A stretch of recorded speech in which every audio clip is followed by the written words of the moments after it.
So it's time for another tiny tutorial. Brody, what should we teach them today? I think we're going to cover clamp.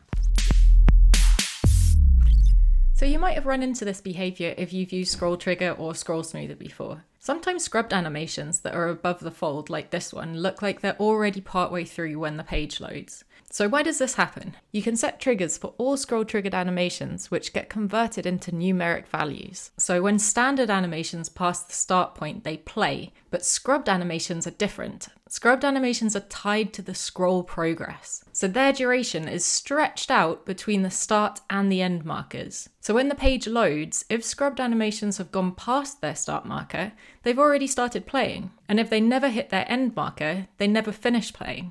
So let's log out their start and end position. These animations are above the fold and their start points are less than 0. These ones are right at the bottom of the page and their end marker is further down than we can actually scroll. So sometimes this is annoying. You might want your scrubbed animations to always start at the beginning and end by the end of the page. So in order to do that, we need to make sure that the past trigger values are never less than 0 or more than the maximum scroll position. So we want to clamp the trigger value between these 2 points. This is a bit wordy, so we've made some nice shorthand. Under the hood, it's just like running the resulting pixel value through this clamp function. Wrap the triggers in clamp, and now all our scrubbed scroll triggers will play from start to end, never going below 0 or exceeding the maximum scroll distance. Nice! So we can use this over in Scroll Smoother land too. Scroll Smoother lets us add effects like data speed, which move elements through the viewport at different speeds. It's like a nice easy way to do parallax effects. Under the hood though, these effects are just scrubbed animations. We've put some data speed on these images, and if we enable effects, you can see that their start position shifts because the animation's already partway through. This doesn't look great though, so let's clamp them. We're going to bop a clamp in here, refresh, and now all the images start off in the right place. Hooray! Let's take a look at this design without clamp. All the animations are in progress already on load, and with clamp, they all start at 0. Nice one. So that's the lot. I'll catch you next time.